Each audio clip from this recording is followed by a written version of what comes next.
Okay, so we just finished our last wing. The next thing we're going to be doing is Frostworm Lair. There's pretty much two scenarios you can be in regarding what wing you've just finished up and how that affects your raid comp. Um, we're leading military wing, and Four Horsemen is a fight where you actually do want quite a bit of healing, just because not because it's necessarily super high damage output, but because the damage is spread highly across the room. And in order to make sure that it's always healed, you actually need a high number of people. So if you look at the raid frames, I'm out of range of a lot of these people, but you can still see the class.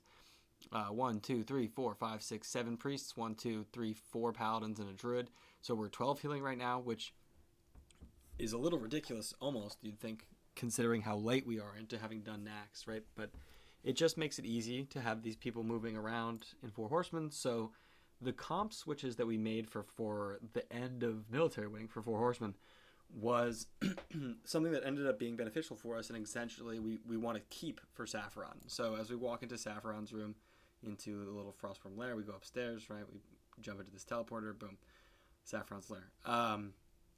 These group setups are pretty solid for raid healing, the Sapphiron Aura. This amount of healing, this composition of priests, really just a priest in every group except for the main group, main tank group, is a solid way to handle the aura damage that goes out. You're going to have people splitting the raid. The raid's going to be half left, half right of Sapphiron's body.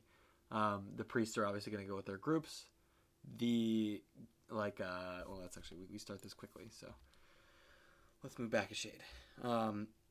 So this, I mean, just going into this with a meta comp is going to be, the big, best foot forward, right? If you show up with a trillion paladins, 4 priests, 4 druids or 3 resto druids, I don't know, some like non-meta stuff, it really is going to be a big impact just to not use that prayer of heal, and you're going to feel it, right? So assuming you've already nailed down the have friends in the right classes situation, you get your priest alt out.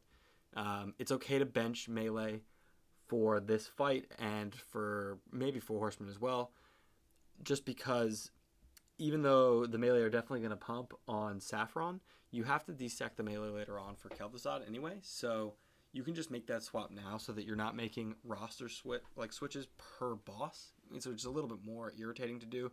Have people run around outside, maybe you're on a PvP server, who knows what the fuck is going on outside of the portal, and just that time loss, right? So it's best if you optimize for a comp that you need to get through certain checks, and then in other areas that comp is not optimized, but it's sufficient, right? It's you're still able to get through Sapphiron with this number of healers, no problem, with this number of ranged, no problem, even though warriors are definitely going to be doing better damage than a mage on Sapphiron, right? So anyway, looking into this, at this stage we have access to all the frozen runes we want, no problem. We could have any gear equipped.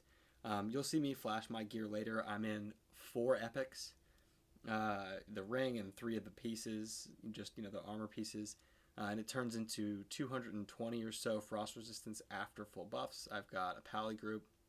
I'll get a Juju chill on, and Mark of the Wild, whatever, right? So that 220-ish number you can see from the damage I end up taking. It's actually pretty rare that I take a full damage 600 tick once the fight gets going. So I think this number is fine. A lot of people end up maybe in the 240 range after buffs. Some of the melee, I think, do that because the numbers, the frost resistance numbers on some of their pieces are pretty worth. If they go for legs and if they go for helm, for example, and they have frost enchants on them, they're going to have a lot of access to a lot of res. That might be worth just equipping regardless. So first things first, as we walk up to this, as soon as we walk into all the RP starts, the difference between your first attempt on Sapphiron and your second attempt, or any attempt after your first, maybe it's like Onyxia, where if you go to sleep, whatever, you come back the next day, maybe the bones will have despawned, like Onyxia goes, she lays back down again if you wiped her the first time, but I'm not sure. So in your ID, if the bones haven't formed Sapphiron yet, versus if Sapphiron is already formed, the difference in preparatory time you have to get in position before the fight starts and just walk in with all your consumes ready, whatever, not in combat, is huge. It's actually so fucking valuable to kill Sapphiron in a one-shot. The difference in difficulty will end up being very significant. I think on Classic, with low armor, on the boss. Here, oh, you can actually see the frost resistance for a second. Got the ring, got legs, got gloves, got bracers. Probably could have wand as well, but whatever. All right, this will be mirrored throughout the melee. They'll probably have 4 epics, maybe 5, maybe 3, depending. So we started off. The combat is still not begun because the formation is taking forever. So I've got frost armor up. I have all the time in the world. When it comes to, you'll kind of see as the ranged indicators break out on my rate frames pretty shortly. You can see just right now, if you look at where people are standing, there's a large cluster of people over there on the far side. I'm over here so we had, I think it was groups 1 through 4 on left side and 5 through 8 on the right side. So here I am with all these groups, 5 through 8, all my homies, right? And then they're over there in the back. We're split for a couple reasons. One, just because the room, you need to utilize all the space in the room. There's blizzards going out. You can't just all be stacking on exactly one melee side. One blizzard can't take out everybody, right? Otherwise, you're just screwed. So you've got to be mitigating the chances of that happening. The other things we're spreading out is decursors. So we've got 1, 2, 3, 4 mages in position on this side to handle decurses. And we've got the druid and 2 more mages on the other side. So it's unbalanced, but it's going to be regardless. It's an uneven number. So in this particular run, we used moist towelettes on our melee. Actually, I think everybody who got a curse would use a moist towelette. So they're removing their own curse. The idea was they were allowing mages to keep DPSing on the boss, to continue fireballing. Still, though, you can see in the beginning, I go for, we'll see the DVM happen in a little bit, I go for the decurses anyway. I push for instant decurses regardless. Right here, right? I stop my fireball and I go for the decurses. I see that they're decursing themselves quickly, so I can cancel. The decurse has to happen at a ridiculously high prio. It heals the boss. The issue is really that it's not just damage to you, but it's healing the boss again. So in no way is it okay for it to stay up at all. If you're getting the moist towelettes fast, you only get 10 of them in the game, so you probably won't have this on a prog, but you will have this on speedrun attempts. If you are getting them off quickly, then you're doing fine. If you're not, mages and druids need to be dropping what the fuck they're doing and really focusing on that decurse because you're, again, healing the boss. Just not acceptable. So this turned into an air phase really quick before we got into that. So let's move back a bit. While we are working on these decurses, which again, you have to bring a moderate amount of mages. If you're not going to bring a lot of druids, you need these decurses. If this weren't moist toweletting, these curses would linger until some mage spent the GCD on it, so it really matters, right? These are disappearing at a rate much, much faster than any of us can decurse because of moist towelettes, not because we're that good at decursing. So your average run that you're going to be seeing is going to be slower, and it's going to need to be a big commitment from the mages, from the decursers, if you've got multiple druids, to getting rid of them quickly. As we're doing this phase, you can see blizzards moving around, and you can see us respecting the blizzard by a rather large gap. Some people chance it a little bit more, gambling on the fact that the blizzard will move around quickly. Maybe if it doesn't quite get to them, they'll be okay. With a slow cast on Fireball, I prefer to just be a bit further myself, just because I don't want to interrupt deep into a Fireball because a blizzard jumps on top of my head. You really can't be taking those blizzards. There is another note to Blizzard affecting the main tank later on that we'll see in this fight, but we'll talk about that when it happens. So we hit first air phase. Interesting to note, the boss's HP when we hit first air phase, I don't know, I didn't mouse over, but what is it, like 65%, something like that, right? Really low, considering how long, the first ground to air phase is. It's not going to be something you see commonly. I think you're going to maybe be like 70%, 80% in Classic, if you don't have world buffs especially. If you do, back up for this a second. If you do, maybe you can pull something like this off. You really want to hit a nice huge push in the beginning before that first air phase on that first attempt, because you have the time to set up in a perfect position because of the RP on those bones, right? On future attempts, you're going to be spending all of your time in the beginning of the fight with the main tank going as hard as possible but still wearing a shield and walking the boss back, and DPS not really being able to go super hard because they're going to be just focusing on not ripping the aggro off of the main tank, not destabilizing the fight. So you're going to see second and further attempts, the air phase percent HP on the boss will be much, much higher. It's going to be like, 85%, something like that, which won't be great for you, but that's just what you're going to see. So we get into air phase, and ice bombs are going to start coming out. You can see the timer for it here. Ice bomb in 6.5 seconds, right? So that's the first. Aha, here we go. Couple like the trigger for a couple of these have gone out already. Actually, I think you can see. Yeah, I think there's 2. So no, here we go. We got 1 to the left. It's gonna be 5 total blocks that come out. 1 to the left, 2 over there. There's a 3rd over there that happens, and then I believe a 4th. Here's 3, right? And the cast happens now. It takes 6 seconds to land. We don't know where the last one is. So interesting here.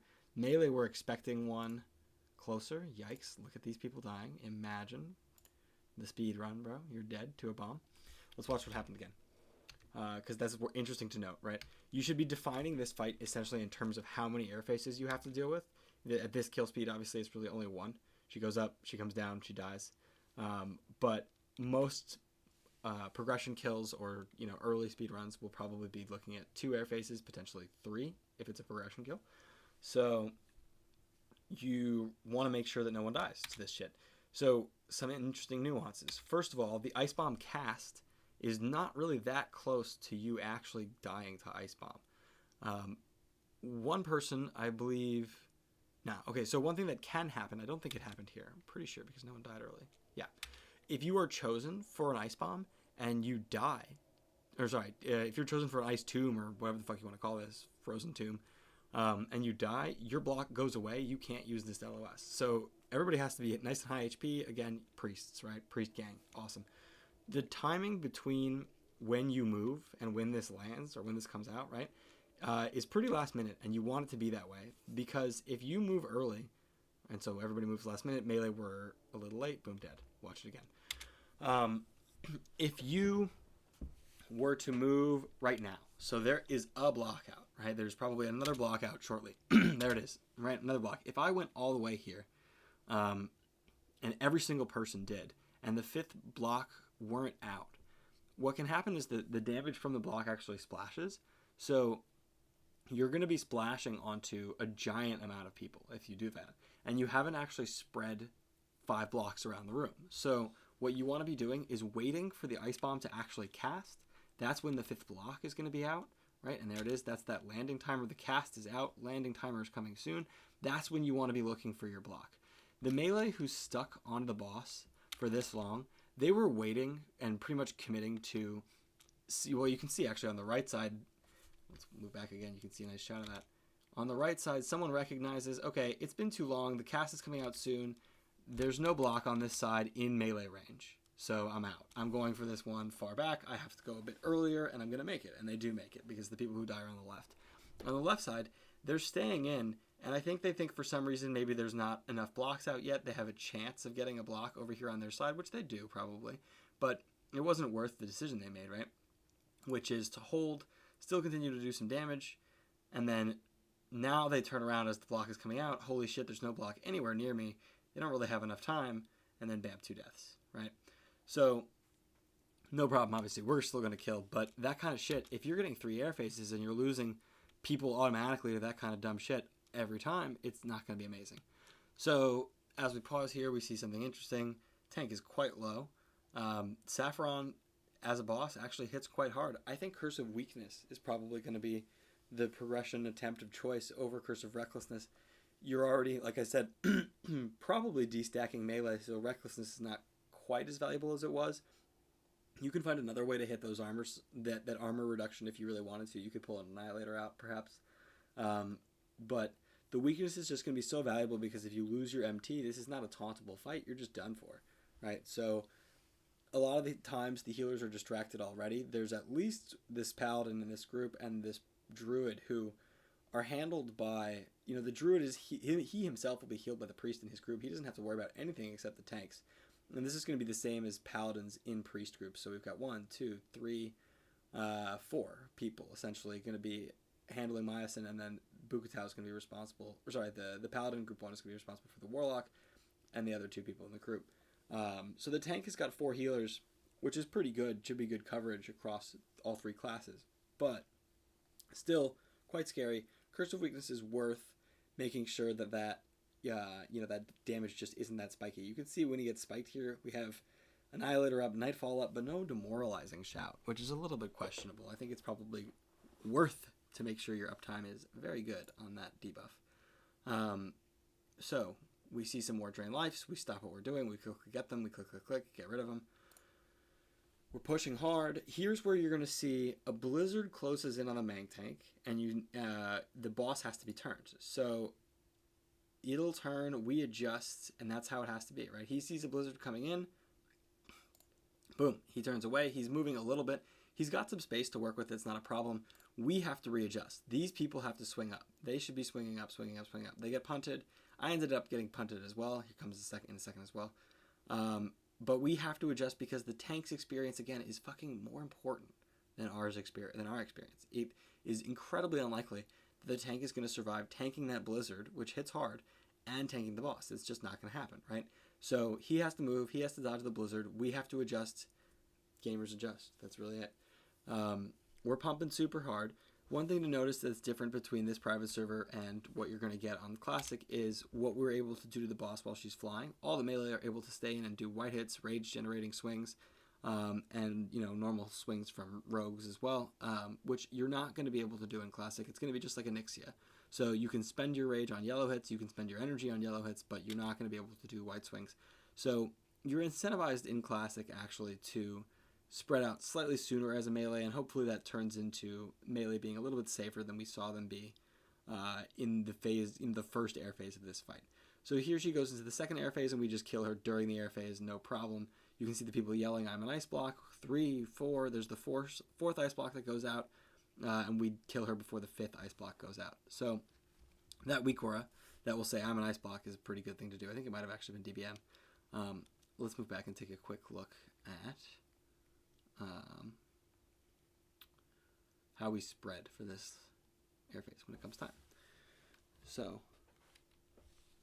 life drain goes, blah, blah, blah. Want to see an air phase. There we go. Air phase starts out. So you can see the positions that we're in, which really don't matter during ground phase. You can be wherever you want as long as you're adhering generally to spread to your sides, left and right. Make sure the decursors are spread out across the room, have access to everybody, and that you're not standing in a blizzard, and that you're not getting kicked by the boss, right? You have to be to its side, or punted by the tail swipe, right?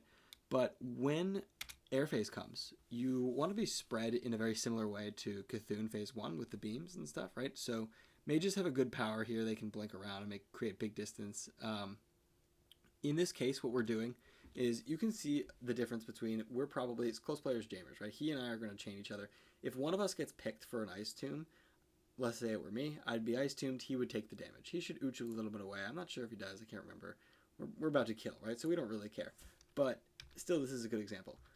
If you see some of these melee, 1, 2, 3, 4, these guys are all close to each other. If any of them were picked for ice tomb, we would probably see damage go out to all of them, which is not great, not incredibly efficient, but look at the boss's HP. It doesn't matter in this situation, right? It's just a circumstance that we can ignore here, but under general circumstances, you want to make sure that people are well spread out. Maybe this gap is a good example. These two people are probably 8 yards apart, right? And only one person is taking Ice Tomb.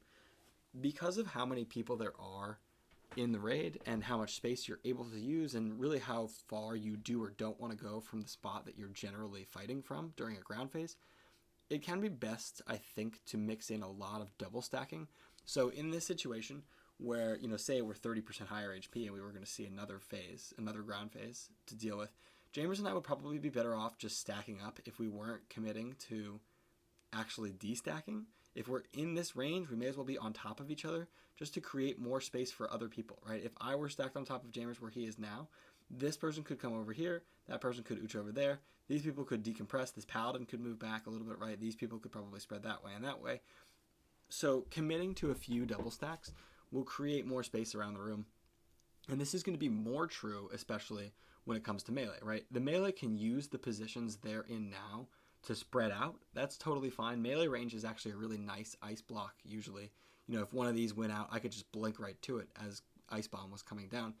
But this still is gonna have to be a little bit further spread just to take less damage when we're not BMing the run quite as hard, right? So you would want to see maybe this guy scoot over. One of these guys is gonna have to leave the melee range of the boss, move to maybe here, press it back, etc., right? So still not that big of a deal. If you've got the priests who are putting out the Prayer of Healings, and they've got the gear. They've got the 100-ish frost resistance, retaining a shit ton of healing.